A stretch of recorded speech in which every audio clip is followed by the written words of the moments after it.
नमस्कार, आप देख रहे हैं खबरदार। मैं हूं श्वेता सिंह। सबसे पहले खबरों को खबरदार के लेंस से देख लेते हैं। आज चीन के खिलाफ क्वाड देशों के शीर्ष नेताओं का पहला शिखर सम्मेलन हुआ है। इस वर्चुअल सम्मेलन में पीएम मोदी, अमेरिकी राष्ट्रपति जो बाइडेन के अलावा जापान और ऑस्ट्रेलिया के प्रधानमंत्रियों ने हिस्सा लिया। इसमें कोरोना वैक्सीन और जलवायु परिवर्तन समेत कई कूटनीतिक विषयों पर चर्चा हुई। लेकिन इस क्वाड सम्मेलन से चीन को चिढ़ मची हुई है, जिसका विश्लेषण आज हम करेंगे।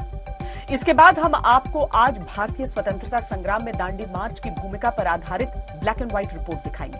आज दांडी मार्च की 51वीं सालगिरह है। इस मौके पर देश की आजादी के 75 वर्ष पूरे होने के जश्न का आगाज हो चुका है। इसको नाम दिया गया है अमृत महोत्सव। इसकी शुरुआत आज पीएम मोदी ने अहमदाबाद में साबरमती आश्रम पहुंचकर की। इसके बाद हम आपको आज का कोरोना अपडेट देंगे। देश में अब दोबारा से कोरोना के केस बढ़ने शुरू हो गए हैं, जिसके बाद कहा जा रहा है कि भारत में कोरोना की दूसरी लहर आ चुकी है। देश के 60% कोरोना केस अकेले महाराष्ट्र में दर्ज हो रहे हैं, जहां हालात काबू में करने के लिए कई शहरों में संपूर्ण लॉकडाउन का ऐलान कर दिया गया है। आज के खबरदार की शुरुआत चीन को खबरदार करने वाली खबर से। आज क्वाड देशों में शामिल भारत, ऑस्ट्रेलिया, अमेरिका और जापान के प्रमुखों की पहली बैठक हुई है। यह पहला मौका है जब प्रधानमंत्री नरेंद्र मोदी और अमेरिका के नए राष्ट्रपति जो बाइडेन पहली बार एक मंच पर एक साथ थे। इनके अलावा ऑस्ट्रेलिया के प्रधानमंत्री स्कॉट मॉरिसन, जापान के प्रधानमंत्री योशिहिदे सुगा भी क्वाड के इस वर्चुअल सम्मेलन में शामिल हुए। सम्मेलन में चारों नेताओं ने अपने क्षेत्रीय मुद्दों के अलावा कोरोना और जलवायु परिवर्तन जैसी वैश्विक समस्याओं पर बात की। चारों देशों के नेताओं ने इस बात पर सहमति जताई है कि 21वीं सदी में दुनिया का भविष्य हिंद प्रशांत क्षेत्र तय करेगा। जापान के पीएम योशिहिदे सुगा ने कई बार भारत का नाम लेते हुए उसे हिंद प्रशांत क्षेत्र की बड़ी ताकत बताया। अमेरिकी राष्ट्रपति जो बाइडेन ने भी भारत की बढ़ती ताकत की तारीफ की है। बाइडेन ने कहा है कि क्वाड के सदस्य देश कोरोना वायरस वैक्सीन निर्माण के लिए आपसी सहयोग बढ़ाएंगे। क्वाड सम्मेलन में इस बात पर सहमति बनी है कि भारत में कोरोना वैक्सीन का निर्माण होगा और वैक्सीन निर्माण के लिए अमेरिका और जापान भारत को फंड भी देंगे। पीएम मोदी ने क्वाड के एजेंडे में कोरोना वैक्सीन, जलवायु परिवर्तन और उभरती तकनीक जैसे मुद्दों पर जोर दिया और वासुदेव कुटुंबकम का मंत्र दिया। We are united by our democratic values and our commitment to a free, open and inclusive Indo Pacific. Our agenda today covering areas like vaccines, climate change and emerging technologies make the Quad a force for global good. I see this positive vision as an extension of India's ancient philosophy of Vasudhaiv Kutumbakam, which regards the world as one family. We will work together closer than ever before for advancing our shared values and promoting a secure, stable and prosperous Indo-Pacific. Today's summit meeting shows that Quad has come of age. It will now remain an important pillar of stability in the region. वैसे तो quad का मकसद हिंद प्रशांत क्षेत्र में सहयोग बढ़ाना है, लेकिन चीन इससे खासा परेशान है। उसे लगता है कि भारत, अमेरिका, ऑस्ट्रेलिया और जापान चारों देश मिलकर उसके खिलाफ रणनीतिक साजिश रच रहे हैं, जिसके बारे में आगे हम बात करेंगे। पहले आपको क्वाड के मकसद की जानकारी दे देते हैं। क्वाड का फुल फॉर्म है क्वाड्रिलैटरल सिक्योरिटी डायलॉग। मूल रूप से क्वाड का गठन इंडो पैसिफिक रीजन में समुद्री रास्तों से आपसी व्यापार को आसान बनाने के लिए हुआ, लेकिन अब यह व्यापार के साथ साथ सैनिक बेस को मजबूती देने पर भी ध्यान दे रहा है, ताकि शक्ति संतुलन बनाया जा सके। क्वाड के तहत प्रशांत महासागर, अमेरिका और ऑस्ट्रेलिया में फैले विशाल नेटवर्क को जापान और भारत के साथ जोड़ने का प्रयास किया जा रहा है। आसान भाषा में कहें तो क्वाड का मकसद है हिंद प्रशांत क्षेत्र में शांति स्थापित करना। साल 2007 में जापान के तत्कालीन प्रधानमंत्री शिंजो आबे ने ऐसे संगठन का प्रस्ताव दिया जिसमें हिंद प्रशांत समुद्री क्षेत्र में ताकतवर देश शामिल हो सके। 2007 में शुरू होने के बाद क्वाड अगले 10 सालों यानी कि 2017 तक निष्क्रिय रहा। वर्ष 2017 में जब इस संगठन को फिर तैयार किया गया, तब इसका उद्देश्य चीन के बढ़ते प्रभाव को काउंटर करना था। 2019 में क्वाड देशों के विदेश मंत्रियों की बैठक हो चुकी है, लेकिन कोरोना के चलते 2020 में इन देशों के नेताओं की बैठक नहीं हो सकी थी। पिछले साल नवंबर में मालाबार अभ्यास के पहले चरण में क्वाड में शामिल चारों देश अरब सागर में नौसैनिक अभ्यास कर चुके हैं। क्वाड की वजह से चीन के माथे पर चिंता की लकीरें हैं। दरअसल चीन को लगता है कि ये एक अमेरिकी साजिश है जिसके जरिए चीन के अस्तित्व को बढ़ने से रोकने का प्रयास किया जा रहा है। चीन इसे अपने बेल्ट एंड रोड इनिशिएटिव के विरोध के रूप में भी देख रहा है। चीन को यह भी लगता है कि क्वाड समुद्र में चीन के आसपास अपने वर्चस्व को बढ़ाना चाहता है। चीन को डर है कि हिंद प्रशांत क्षेत्र में अमेरिका और क्वाड में शामिल देश उसके खिलाफ रणनीतिक साजिश रच सकते हैं। यानी अभी तो क्वाड की पहली मीटिंग हुई है और चीन इतना बौखला रहा है। चीन जिस तरह से क्वाड का विरोध कर रहा है उसे एक कहावत याद आती है कि चोर की दाढ़ी में तिनका। बहरहाल आज की तारीख भारतीय स्वतंत्रता संग्राम के इतिहास में स्वर्णिम तारीख है। आज ही के दिन 1930 में महात्मा गांधी ने साबरमती आश्रम से दांडी मार्च की शुरुआत की थी। आज इस मौके पर पीएम मोदी ने साबरमती आश्रम से अमृत महोत्सव का प्रारंभ किया। अगले वर्ष यानी 2022 में देश की आजादी के 75 वर्ष पूरे हो जाएंगे। इससे 75 सप्ताह पहले आज अमृत महोत्सव का शुभारंभ हुआ जो 15 अगस्त 2023 तक चलेगा। आजादी का अमृत महोत्सव स्वतंत्रता की 75वीं वर्षगांठ मनाने के लिए भारत सरकार द्वारा आयोजित कार्यक्रमों की श्रृंखला है। दांडी मार्च की शुरुआत की 51वीं सालगिरह पर अहमदाबाद पहुंचे पीएम मोदी ने साबरमती आश्रम में महात्मा गांधी को श्रद्धांजलि अर्पित की और स्वतंत्रता का अमृत महोत्सव नाम की वेबसाइट लॉन्च की। अमृत महोत्सव कार्यक्रम के तहत पीएम मोदी ने एक डिजिटल प्रदर्शनी का भी जायजा लिया। प्रधानमंत्री नरेंद्र मोदी ने साबरमती आश्रम में विजिटर बुक में संदेश लिखा कि आश्रम आकर राष्ट्र निर्माण का संकल्प मजबूत होता है। कार्यक्रम के अंत में पीएम मोदी ने साबरमती आश्रम से नवसारी में दांडी तक जाने वाले 81 पदयात्रियों को झंडी दिखाकर रवाना किया। ये यात्रा 5 अप्रैल को समाप्त होगी। पीएम मोदी ने इस मौके पर देश की आजादी के लिए अपनी जान देने वाले सभी स्वतंत्रता सेनानियों को याद किया और कहा कि बापू के आशीर्वाद से ही अमृत महोत्सव के उद्देश्य पूरे होंगे। ये हम सभी का सौभाग्य है कि हम आजाद भारत के इस ऐतिहासिक कालखंड के साक्षी बन रहे हैं। आज दांडी यात्रा की वर्षगांठ पर हम बापू की इस कर्मस्थली पर इतिहास बनते भी देख रहे हैं और इतिहास का हिस्सा भी बन रहे हैं। आजादी का अमृत महोत्सव यानी आजादी की ऊर्जा का अमृत। आजादी का अमृत महोत्सव यानी स्वाधीनता सेनानियों से प्रेरणाओं का अमृत। आजादी का अमृत महोत्सव यानी नए विचारों का अमृत, नए संकल्पों का अमृत। आजादी का अमृत महोत्सव यानी आत्मनिर्भरता का अमृत। दांडी मार्च की 51वीं सालगिरह के अवसर पर देश की आजादी के 75वीं सालगिरह मनाने की शुरुआत के भी अपने मायने हैं, क्योंकि दांडी मार्च सिर्फ एक यात्रा नहीं थी बल्कि पूरे भारत में अंग्रेजों के खिलाफ जनसंघर्ष की मशाल थी, जिसने अंग्रेजी हुकूमत को ये बता दिया था कि अब भारत में उनके दिन गिने चुने बचे हैं। ये दांडी मार्च अंग्रेजों द्वारा लागू नमक कानून के विरुद्ध सविनय अवज्ञा आंदोलन था, जिसने स्वतंत्रता संग्राम को एक नई ऊर्जा दी थी।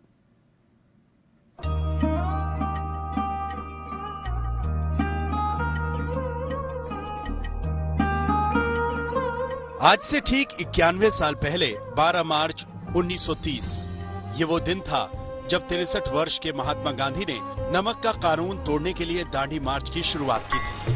वैष्णव जन तो थे मेरे कहिए जे पीड़ पराई जाने रे। शुरुआत में नमक कानून के खिलाफ गांधी जी के नेतृत्व में 80 सत्याग्रही दांडी यात्रा पर निकले थे। फिर 200, 300, 400, 2,500 लोगों की भीड़ गांधी जी के पीछे पीछे जुड़ती चली गई। उनके पीछे सफेद धोती पहने लोगों का साथ इतना बड़ा था कि दांडी मार्च को सफेद नदी कहा गया। गांधी जी का इरादा पक्का था और उनके इरादे पर लोगों का भरोसा और भी पक्का। करीब 388 किलोमीटर की ये यात्रा 24 दिनों तक चली। अनेक गांवों से होते हुए दांडी यात्रा में हजारों देशभक्तों ने हिस्सा लिया था। 4 अप्रैल 1930 को पदयात्रा ने दांडी में प्रवेश किया था। 5 अप्रैल को सुबह खादी धारण किए हुए सैकड़ों गांधीवादी सत्याग्रही दांडी तट पर जमा हुए और फिर 6 अप्रैल 1930 की सुबह दांडी तट पर पहुंचकर बापू ने एक मुट्ठी नमक उठाकर नमक कानून तोड़ा था। कानून भंग होने के बाद सत्याग्रहियों ने अंग्रेजों की लाठियां खाई थी, लेकिन पीछे नहीं मुड़े थे। मुट्ठी भर नमक उठाकर गांधी जी ने अंग्रेजी हुकूमत को जितना सशक्त संदेश दिया था, उतना सख्त संदेश शायद शब्दों से नहीं दिया जा सकता था। हमारे यहाँ नमक को कभी उसकी कीमत से नहीं आंका गया। हमारे यहाँ नमक का मतलब है ईमानदारी। हमारे यहाँ नमक का मतलब है विश्वास। हमारे यहाँ नमक का मतलब है वफादारी। हम आज भी कहते हैं कि हमने देश का नमक खाया है। ऐसा इसलिए नहीं क्योंकि नमक कोई बहुत कीमती चीज है, ऐसा इसलिए क्योंकि नमक हमारे यहां श्रम और समानता का प्रतीक है। उस दौर में नमक भारत की आत्मनिर्भरता का एक प्रतीक था। अंग्रेजों ने भारत के मूल्यों के साथ साथ इस आत्मनिर्भरता पर भी चोट की। भारत के लोगों को इंग्लैंड से आने वाले नमक पर निर्भर हो जाना पड़े।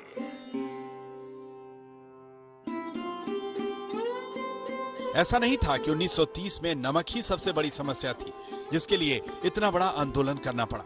उस वक्त कई ऐसे टैक्स थे जो भारतीयों पर थोपे गए थे, मसलन लैंड रेवेन्यू। लेकिन महात्मा गांधी ने नमक को चुना क्योंकि उनका मानना था कि नमक पर हर भारतीय का हक है। हर भारतीय काम करते हुए पसीना बहा रहा है और उसे ही नमक नहीं मिल पा रहा। गांधी जी की नजर में यह अन्याय था। अंग्रेजी हुकूमत ने नमक पर भारी भरकम टैक्स लगाया था। नमक बनाने पर भी सरकार का एकाधिकार था। बिना टैक्स दिए किसी को भी नमक नहीं मिल सकता था। जबकि महात्मा गांधी का मानना था कि नमक प्राकृतिक चीज है, मुफ्त है। देश के लोग अपने पसीने से नमक बहा रहे हैं तो नमक पर उनका पहला अधिकार है। दांडी यात्रा से बौखलाई अंग्रेजी हुकूमत के आदेश पर गांधी जी को गिरफ्तार कर लिया गया था। लेकिन इससे पहले वो न सिर्फ भारत में बल्कि अंतर्राष्ट्रीय स्तर पर एक लहर पैदा कर चुके थे। दांडी मार्च ने अंग्रेजी शासन के खिलाफ संघर्ष के लिए पूरे भारत को एकजुट कर दिया था। यह आंदोलन पूरे 1 साल तक चला और 1931 में गांधी इरविन के बीच हुए समझौते के साथ खत्म हो गया। इसी के बाद देश भर में असहयोग आंदोलन की शुरुआत हुई थी। इसके बाद ही अंग्रेजों ने भारत को स्वायत्तता देने के बारे में विचार करना शुरू कर दिया था। सविनय अवज्ञा की सफलता के विश्वास को लेकर गांधी जी ने 1942 में भारत छोड़ो आंदोलन शुरू किया और फिर दांडी मार्च के 17 वर्षों बाद अंग्रेजों को भारत छोड़ने पर मजबूर होना पड़ा। दांडी मार्च के जरिए महात्मा गांधी ने एक बार फिर दुनिया को सत्य और अहिंसा की ताकत का परिचय कराया था। हम भारतीय चाहे देश में रहे हो या फिर विदेश में, हमने अपनी मेहनत से खुद को साबित किया।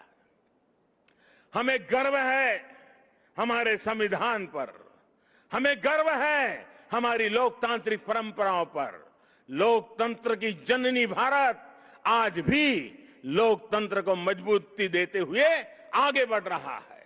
आज भी भारत की उपलब्धियां आज सिर्फ हमारी अपनी नहीं है, बल्कि ये पूरी दुनिया को रोशनी दिखाने वाली है, पूरी मानवता को उम्मीद जगाने वाली है। भारत की आत्मनिर्भरता से ओतप्रोत हमारी विकास यात्रा पूरी दुनिया की विकास यात्रा को गति देने वाली है। भारतीय स्वतंत्रता संग्राम में दांडी मार्च सबसे प्रभावशाली आंदोलन रहा है। इसी वजह से इसके आगाज के दिन को 75वें वर्ष के भव्य समारोह के शुभारंभ के लिए चुना गया है। अहमदाबाद से गोपी घांगर के साथ आज तक ब्यूरो। भारत की स्वतंत्रता के लिए गांधी जी का दांडी मार्च आज भी मुश्किल वक्त में सही फैसला करने की राह दिखाता है और लोगों को त्याग की अहमियत समझाता है। वैसे 1930 में ऐसे कई और टैक्स थे जो भारतीयों पर थोपे गए थे, लेकिन महात्मा गांधी ने नमक को चुना क्योंकि उनका मानना था कि नमक पर देशवासियों का हक है। एक दिलचस्प तथ्य यह भी है कि दुनिया में पहली बार रोमन्स ने नमक को ले जाने के लिए पक्की सड़कें बनाई थी और इसी नमक से भारत के आजाद होने की राह बनी। अब हम आपको बीजेपी के अध्यक्ष, राष्ट्रीय अध्यक्ष जेपी नड्डा के एक्सक्लूसिव इंटरव्यू की बड़ी बातें दिखाते हैं। इंडिया टुडे कॉन्क्लेव साउथ 2021 में जेपी नड्डा ने 5 राज्यों में होने वाले चुनावों में बीजेपी की रणनीति पर बात की और बंगाल में सरकार बनाने का दावा किया है। Now, recently, West Bengal Chief Minister Mamata Banerjee's cavalcade had an accident. She's hurt her leg, and the sense is कि इससे ममता बनर्जी को काफी सिंपैथी मिल जाएगी और हो सकता है कि बीजेपी के लिए अब बंगाल पहले से थोड़ा मुश्किल हो गया, बिकॉज शी सेइंग मैं बंगाल की बेटी हूं और मुझ पे ये देखो अटैक हो गया। First of all, I wish for a speedy recovery of Madam Mamata Banerjee and the West Bengal Chief Minister. God should see to it that God should help her for a speedy recovery. As far as the incident is concerned, the Election Commission is yet to give its report. But I find that there is a deviation in the statement of Mamata ji, what she gave after the incident and what she gave yesterday. That itself speaks volumes about the incident. And you see, सच्चाई कभी छुपती नहीं है और बंगाल के लोग are very politically active also and politically alert also. They understand things. So of course ममता जी ने ये कोशिश करनी है, टीएमसी ने कोशिश करनी है, and that they should do. But people of Bengal are very what I'll say alert on issues related to politics. So they are going to react accordingly, and they are not going to, there will be no sympathy wave that way. How confident are you that between now and the first phase of polling and going up till the last phase of polling, you will be able to bridge this 3 to 5% gap which multiple different opinion polls are currently capturing in West Bengal? Rahulji, you have used the word still. Still they are 3% above, and still the election and polling is to take place. I am confident that this time Mamata ji is going to be defeated. People are waiting to for the opportunity, and they are waiting for a free and fair elections, and I am confident that they are going to reject Tolabaji, they are going to reject Pishi Bhaipo, they are going to reject the cut money culture, they are going to reject the appeasement policy, and they are going to reject the criminalization of politics. And the befitting reply West Bengal people are going to give to TMC. Bharat सहित दुनिया के अधिकतर देश महामारी को खत्म करने के लिए अपने अपने देशों में वैक्सीनेशन का प्रोग्राम चला रहे हैं। भारत इस रेस में बहुत आगे है। अब तक भारत में 2.5 करोड़ से ज्यादा लोगों को वैक्सीन के डोज पड़ चुके हैं। लेकिन यह भी सच्चाई है कि देश के कई राज्यों में कोरोना ने दोबारा रफ्तार पकड़ ली है। इस लिस्ट में महाराष्ट्र और केरल आ गए हैं। महाराष्ट्र में हालात को काबू करने की कोशिश तेज हो गई है। उद्धव सरकार ने 8 जिलों में पूर्ण लॉकडाउन या आंशिक लॉकडाउन लगाने का फैसला किया है।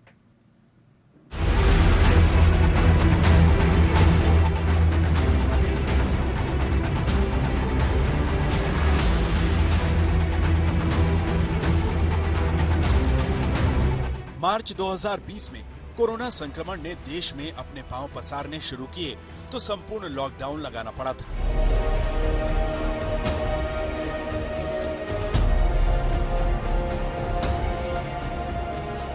ठीक 1 साल बाद फिर मार्च में ही कोरोना के बढ़ते मामले सावधान कर रहे हैं। अच्छी बात यह है कि इस कोरोना की काट यानी वैक्सीन हमारे पास है।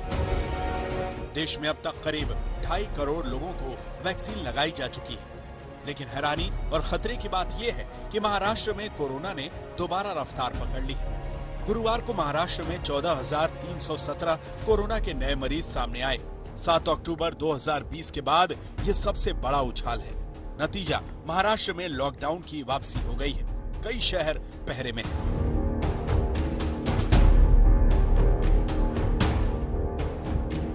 राज्य सरकार ने अकोला में लॉकडाउन लगा दिया है, जो 15 मार्च यानी 3 दिनों का होगा।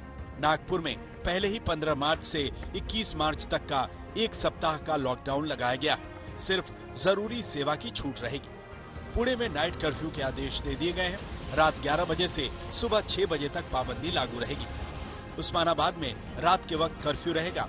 रात 9 बजे से सुबह 5 बजे तक लोगों को निकलने की इजाजत नहीं होगी। औरंगाबाद में शनिवार और रविवार को लॉकडाउन रहेगा। बाकी दिनों में रात 11 बजे से सुबह 7 बजे तक कर्फ्यू लगाया गया है। जलगांव में 15 मार्च तक कर्फ्यू लगाया गया है। इसके अलावा नासिक में आंशिक लॉकडाउन रहेगा। फिरत असल्यास त्यांच्यावर गुन्हा दाखल करण्यात येईल।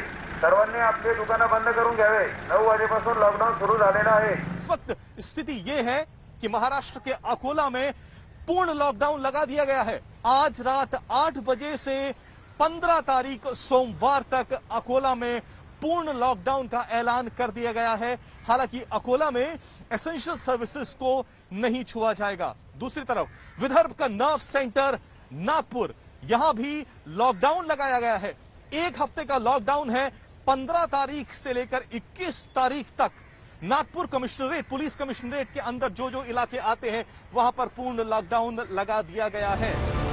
मुंबई से करीब 150 किलोमीटर दूर पुणे में पिछले 24 घंटे में 2840 कोरोना के नए मरीज मिले हैं। कोरोना के बढ़ते मामलों को देखते हुए सरकार ने यहां पाबंदियों को हरी झंडी दी है। 31 मार्च तक स्कूलों और कॉलेजों को बंद रखने का निर्देश दिया गया है। होटल और रेस्तरां को रात 10 बजे तक काम करने की अनुमति दी गई है। होटल और रेस्तरां को 50% की क्षमता से चलाने का आदेश दिया गया है। रात 11 बजे से सुबह 6 बजे के बीच लोगों को बिना किसी जरूरी वजह के सड़कों पर घूमने की अनुमति नहीं होगी। 50 व्यक्तियों को ही विवाह, अंत्येष्टि और सामाजिक कार्यक्रमों में एकत्रित होने की अनुमति होगी। उप मुख्यमंत्री अजीत पवार की अध्यक्षता में पुणे में हुई बैठक में ये फैसले लिए गए। हमने वहाँ एक डिसीजन लिया है, सबने मिलके लिया है कि पुणे में सबसे ज्यादा पॉजिटिव की लोग मिल रहे हैं, इसीलिए ज्यादा से ज्यादा वैक्सीन पुणे के लोगों को मिलने के लिए, या खाली पुणे नहीं, पूरे देश में जहाँ जहाँ पॉजिटिव की संख्या बढ़ रही है वहाँ सभी जगह पूरे लोगों को वैक्सीन देना चाहिए, ऐसा हमारा कहना है।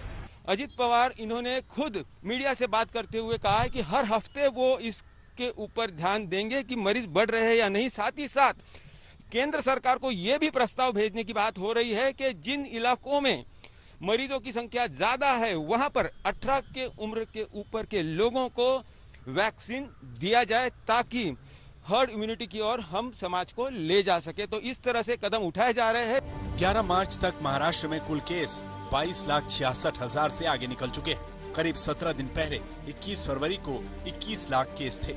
21 जनवरी को कुल केस 20,08,000 से ज्यादा थे। यानी हर 30 दिन में अकेले महाराष्ट्र में 1 लाख लोग कोरोना से संक्रमित हो रहे हैं। आंकड़े डराते जरूर हैं, लेकिन सावधान भी करते हैं। ऐसे में 2 गज की दूरी, मास्क भी जरूरी स्लोगन को जीवन में उतारना जरूर है। इस सच्चाई के साथ स्वीकार करना ही होगा। नियमों का पालन कर ताकि आने वाले जो संकट है उसको रोका जाए। सरकार, जनता जब एक साथ काम करेगी तभी संकट पे कंट्रोल होगा। कोरोना की काट वैक्सीन आ गई है। हर रोज लाखों लोगों को वैक्सीन लग रही है, लेकिन वैक्सीन लेने की पूरी प्रक्रिया 45 दिन की है, क्योंकि दोनों डोज के बीच 28 दिनों का गैप रखना है और फिर 14 दिनों बाद कोरोना वायरस के खिलाफ एंटीबॉडीज डेवलप होती है। ऐसे में वैक्सीन लेने की अपनी बारी आने तक पूरी प्रक्रिया का पालन करना जरूरी है। यानी लॉकडाउन की पाबंदी और कोरोना संक्रमित होने से अच्छा बचाव है। पुणे से पंकज उपाध्याय, मुंबई आज तक। महाराष्ट्र सरकार ने कहीं आंशिक लॉकडाउन लगाया है, कहीं पूर्ण लॉकडाउन, लेकिन हर जगह रियायतें भी दी गई हैं। अकोला में पूर्ण लॉकडाउन है। सोमवार सुबह 8 बजे तक पाबंदी पर जरूरी सेवा की छूट बरकरार है। नागपुर में 15 मार्च से 21 मार्च के पूर्ण लॉकडाउन के दौरान जरूरी सेवाओं पर रियायत जारी रहेगी। उद्योग पहले ही की तरह चलते रहेंगे। 25% क्षमता के साथ सरकारी दफ्तर खुले रहेंगे। पुणे में नाइट कर्फ्यू लगाया गया है। पुणे में जरूरी सेवाएं कर्फ्यू से अलग रहेंगी। 10वीं और 12वीं की परीक्षा बाधित नहीं होगी। स्कूल कॉलेज बंद रहेंगे। बाजार, होटल, मॉल और सिनेमा हॉल रात 10 बजे तक ही खुले रह सकेंगे। उस्मानाबाद में नाइट कर्फ्यू होगा। रविवार को पूर्ण लॉकडाउन लगाया जाएगा। जरूरी सेवा जारी रहेगी। नासिक में आंशिक लॉकडाउन होगा। शादी समारोह में 30 से अधिक लोग नहीं होंगे। 15 मार्च के बाद हॉल में शादी समारोह नहीं होंगे। स्कूल बंद, होटल रात 9 बजे तक खुल सकेंगे। औरंगाबाद में शनिवार और रविवार को पूर्ण लॉकडाउन होगा। जरूरी सेवाएं कर्फ्यू से अलग रहेंगी। मुंबई में फिलहाल कोई कर्फ्यू या लॉकडाउन नहीं लगाया गया है। हालांकि बीएमसी चौकन्नी है। अगर किसी बिल्डिंग में 5 केस मिलते हैं तो तुरंत पूरी बिल्डिंग सील कर दी जा रही है। मुंबई में ये साल के पहले 2 महीने में कोरोना के केस स्लम की जगह हाई राइज बिल्डिंग में ज्यादा मिल रहे हैं। कुल एक्टिव केस के 90% हाई राइज बिल्डिंग में मिले हैं, जबकि 10% झुग्गियों और चाल में मिले हैं। जबकि हालांकि अब तस्वीर बदल रही है। 10 मार्च तक 228 बिल्डिंग्स को मुंबई में सील किया गया है। कोरोना केस में 23% मामले स्लम से मिले हैं, जबकि 77% corona case high rise building से मिले हैं। महाराष्ट्र के 8 शहरों में खतरे की घंटी बज रही है। देश के सबसे ज्यादा एक्टिव केस वाले 10 शहरों में से 8 महाराष्ट्र में हैं। पुणे, नागपुर, ठाणे, मुंबई, अमरावती, जलगांव, नासिक, औरंगाबाद, बेंगलुरु शहर, एर्नाकुलम में भी कोरोना की रफ्तार तेज है। पूरे देश को देखें तो अभी 1,97,000 कोरोना के एक्टिव केस हैं। नए केस का 86% केवल महाराष्ट्र, केरल, पंजाब, कर्नाटक, गुजरात और तमिलनाडु से है। महाराष्ट्र और केरल को देखते हैं तो कुल एक्टिव केस के 71.79% मरीज इन्हीं 2 राज्यों से हैं। हालात देखते हुए सख्ती बढ़ा दी गई है। राज्य सरकार और जिला प्रशासन लोकल लेवल पर छोटे छोटे इलाकों को सील कर रहे हैं ताकि बड़े पैमाने पर बंदी से आर्थिक बदहाली न हो, अर्थव्यवस्था पर असर न पड़े। कोरोना वायरस ने देश समेत पूरी दुनिया में लाखों की जिंदगी ली है, लेकिन इसके बावजूद कई ऐसे भी हैं जो सीखने को तैयार नहीं। लापरवाही चरम पर है। होता है, चलता है, कोरोना मेरा कुछ बिगाड़ नहीं पाएगा, ऐसा कहने वाले आपने भी बहुत देखे होंगे। यहां तक कि लोग कोरोना जैसी गंभीर बीमारी को मजाक में लेते हैं। मौका मिलते ही मास्क खोलना बहादुरी समझी जाती है। महाराष्ट्र के कल्याण में 10 मार्च को ऐसी ही लापरवाही दिखी। एक शादी समारोह में 700 लोग जुट गए। सरकारी गाइडलाइन के अनुसार सिर्फ 50 लोगों को शादी में आने की इजाजत थी। इस मामले में अब पुलिस ने केस दर्ज किया। ये सिर्फ एक घटना है। ऐसी लापरवाही हर जगह होती है, लेकिन ये समझ लीजिए सब चलता है वाली सोच भारी पड़ सकती है। जरूरी है वैक्सीन लेने तक सावधानी बरतने की।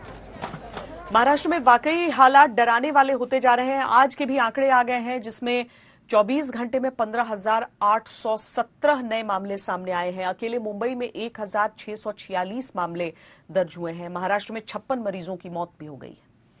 भारत के कुछ राज्यों में कोरोना के मामले तेजी से बढ़े हैं, लेकिन वैक्सीनेशन का काम भी जोरों पर है। भारत में अब तक 2,61,00,000 से अधिक डोज लगाए जा चुके हैं। इस बीच वैक्सीनेशन के लिए सिरिंज की मांग बढ़ी है। संकट के इस समय में ऑटो डिस्पोजेबल सिरिंज उत्पादन में भारत की क्षमता तेजी से बढ़ी है। अमेरिका, ब्रिटेन, फ्रांस, जर्मनी जैसे देशों ने वैक्सीन निर्माण पर जोर दिया, लेकिन सिरिंज उत्पादन पर तवज्जो नहीं दी गई। अनुमान के अनुसार कोविड-19 वैक्सीनेशन के लिए 8 से 10 अरब सिरिंज की आवश्यकता होगी। जरूरत के समय भारत से सिरिंज की मांग भी दुनिया करने लगी है।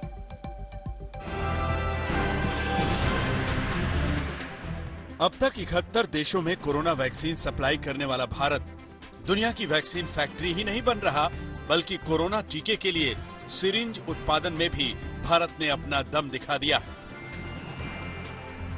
दिल्ली के पास हरियाणा में बल्लभगढ़ की ये वो सिरिंज फैक्ट्री है जो हर मिनट तकरीबन 6000 सिरिंज बनाने में लगी है। Hindustan syringes and medical devices factory की ऑटो डिस्पोजेबल सिरिंज की मांग दुनिया भर में है। मालूम था कि वैक्सीन बाद में आएगा, लेकिन ये भी मालूम था कि सिरिंजों की जो प्रोडक्शन है बाद में वैक्सीन के पीछे रह जाएगी, क्योंकि ऑटो डिस्पोजेबल सिरिंज बनाने वाले मैन्युफैक्चरर कम हैं, वैक्सीन वाले मैन्युफैक्चरर ज़्यादा हैं दुनिया में। तो अभी हमने हाल ही में जापान को 15 मिलियन सिरिंजें सप्लाई करी हैं। आज के दिन पे हम एक 80 मिलियन सिरिंजों का ऑर्डर ब्राजील के लिए एक्सिक्यूट कर रहे हैं। हरियाणा की सिरिंज फैक्ट्री में कोविड वैक्सीनेशन के लिए भारत और विदेशों से आई मांग के लिए हर तरह की ऑटो डिस्पोजेबल सिरिंजेस बनाई जा रही हैं। एक 0.3 मिलीलीटर और दूसरी 0.5 मिलीलीटर क्षमता की है। इस फैक्ट्री में हर मिनट करीब 6000 सिरिंज बन रही हैं। ये सिरिंज न सिर्फ भारत में बल्कि दुनिया भर में मांगी जा रही हैं ताकि कोरोना से युद्ध लड़ा जा सके। भारत कोरोना से युद्ध में हेल्थ केयर इंडस्ट्री का सबसे बड़ा वैश्विक नेता बनकर सामने आ रहा है। कंपनी के मुताबिक सिरिंज उत्पादन का लगभग 2/3 भारत में सप्लाई किया जा रहा है, जबकि सिर्फ 1/3 एक्सपोर्ट होगा, भले कंपनी को कुछ ऑर्डर्स ठुकराने पड़े। इस बीच भारत में 12 मार्च सुबह 7 बजे तक के आंकड़ों के मुताबिक कोरोना वैक्सीन की 2,61,00,000 डोज लगाई जा चुकी है। इसमें पहली डोज लगवाने वालों की तादाद 2,14,00,000 से ज्यादा है, जबकि 47,29,000 से ज्यादा लोगों को दूसरी डोज भी लग चुकी है। इसमें सामान्य कैटेगरी के तहत 60,61,000 से ज्यादा 60 वर्ष से ज्यादा उम्र के लोग हैं जिन्हें पहली डोज लगी है, जबकि सामान्य कैटेगरी के तहत 45 साल से ज्यादा उम्र के वे लोग हैं जिन्हें कोई बीमारी है। उनमें 10,30,000 से ज्यादा लोगों को कोरोना टीकों की पहली डोज लगी है। कोरोना वैक्सीनेशन का यह आंकड़ा भारत में वैक्सीनेशन की तेज रफ्तार को दिखाता है, लेकिन बड़ी आबादी वाले भारत के लिए ये अभी नाकाफी है। उधर कोरोना से ज्यादा प्रभावित अमेरिका ने ऐलान कर दिया है कि 1 मई से वहां सभी वयस्क वैक्सीनेशन करा सकेंगे। अमेरिकी राष्ट्रपति जो बाइडेन ने 4 जुलाई यानी अमेरिका के स्वतंत्रता दिवस तक कोरोना से आजादी पाने का प्लान बनाने का दावा किया है। After this long, hard year, that will make this Independence Day something truly special, where we not only mark our independence as a nation, but we begin to mark our independence from this virus and protect our troops. America में $1.9 trillion के corona relief आर्थिक package की घोषणा भी हुई है। फरीदाबाद से अभिषेक आनंद के साथ आज तक ब्यूरो।